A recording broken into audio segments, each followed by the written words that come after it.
ગુજરાત અને ખાસ કરીને અમદાવાદમાં કોરોના નિરંકુશ બની રહ્યો છે ત્યારે દિલ્હી સ્થિત એમ્સના ડાયરેક્ટર ડોક્ટર રણદીપ ગુલેરિયાના વડપણ હેઠળ નિષ્ણાત ડોક્ટરોની ટીમ શનિવારે અમદાવાદ આવી હતી।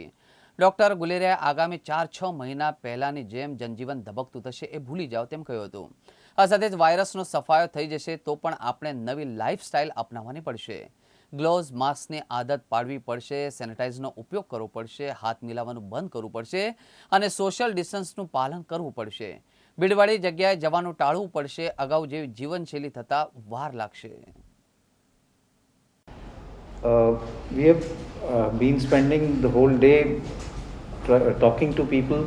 We started off with talking to the faculty, the residents, then had a detailed interaction with residents in the auditorium, and also discussed various issues as far as COVID-19 is concerned. I would first of all start off by complimenting the government for the excellent facilities that they have created. In a very short span of time, hospital has been created into a dedicated COVID facility. The infrastructure in terms of ICU beds, oxygen points and facilities, whether it be dialysis, whether it be echocardiography, is actually state of the art and something that I think the state should be proud of. They have developed good protocols. There is a lot of interaction with doctors both in the government and the private sector to see how things can be improved and every life can be saved by proper management strategies. I also discussed in great detail and interacted with the residents, trying to understand if they have any issues and how we can improve the care that one can provide. This is basically because at AIIMS we have a regular interaction for maybe more than 2 months now, early in the morning with all the staff, and we try and see how we can improve our facilities, whether it be administrative, whether it be patient care, whether it be infection control. 2 or 3 things have emerged with our discussion. One is that there is still, as is happening in many states, a stigma which is still attached to COVID-19, and I would really urge that the media also helps us to sort of get or destigmatize the fear and stigma with COVID-19.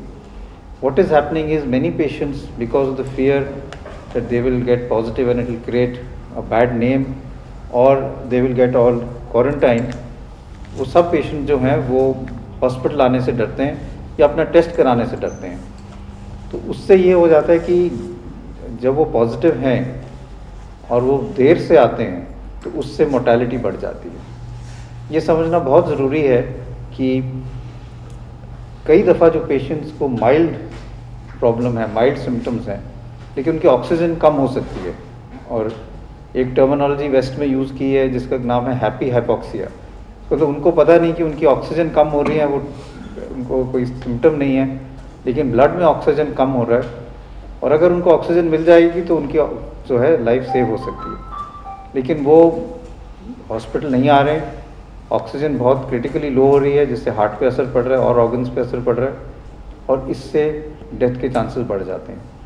तो ये बहुत ज़रूरी है कि सब लोग समझें कि अगर उनको सिम्टम है जो कोविड-19 के हो सकते हैं, वो आगे आएँ, अपना टेस्ट कराएं, अपने आप को अगर ज़रूरत है एडमिट करें या आइसोलेट करें। उससे उनकी जान भी बच सकती है, क्योंकि अर्ली डायग्नोसिस, अर्ली ट्रीटमेंट से फ़र्क पड़ेगा, और उनके जो घर के नियर और डियर वन हैं, जो करीबी लोग हैं, उनकी सुरक्षा भी होगी, क्योंकि अगर वो अपने आप को आइसोलेट करेंगे तो और लोगों में इन्फेक्शन जो है वो नहीं फैलेगा, और सबसे ज़्यादा जो इन्फेक्शन फैलता है वो घर के ही आसपास घर वालों में ही फैलता है। तो ये बहुत ज़रूरी है।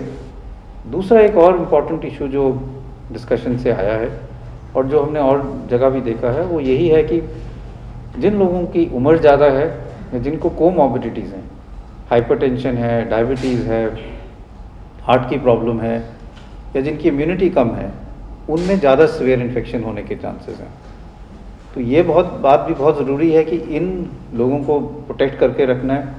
अगर आपके घर में कोई बुज़ुर्ग हों तो उनका स्पेशल ध्यान रखना है, और उनको अगर थोड़े से भी सिम्टम हो तो उनको हेल्थ फैसिलिटी में जल्दी आना चाहिए और अपनी पूरी जांच करानी चाहिए।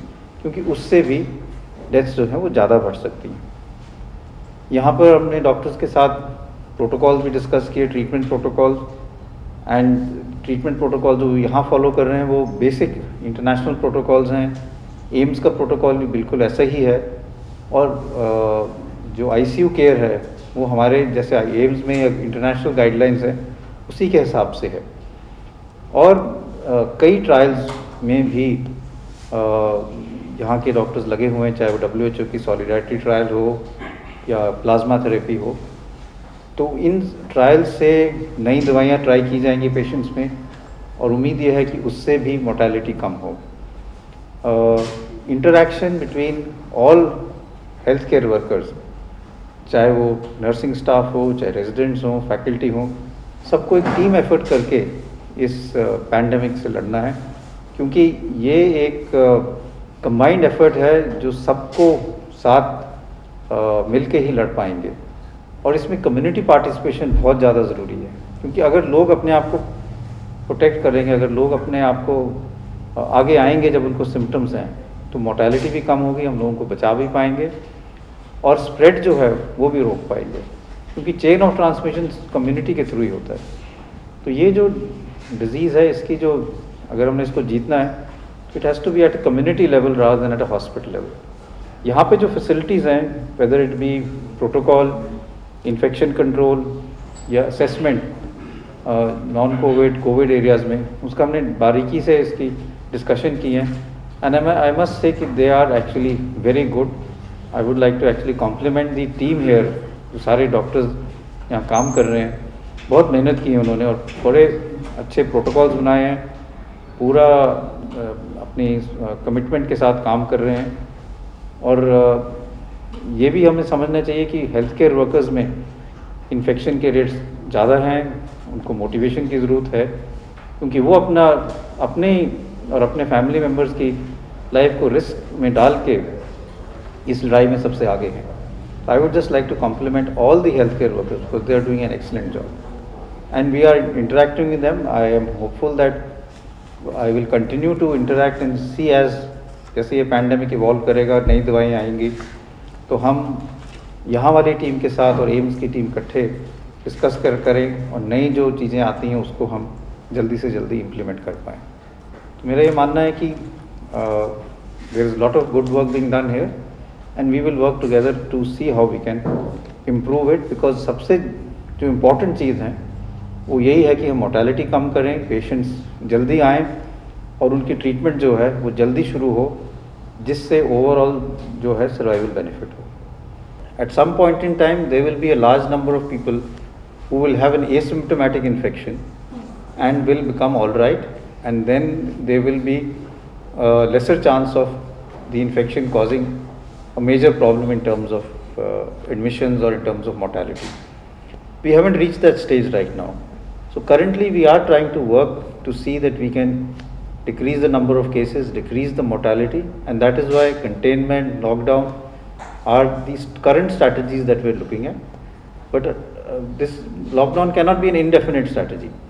So a strategy subsequently has to be developed which looks at containment but with gradual lifting of the lockdown.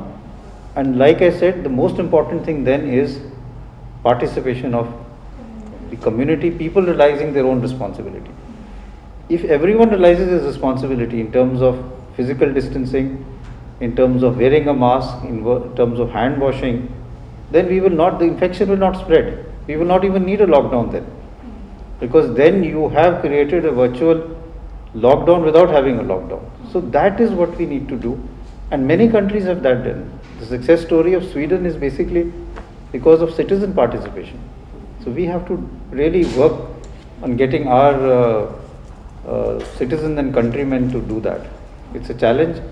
Our population is much larger than other countries, but I feel that there is a commitment in our population that it can be done.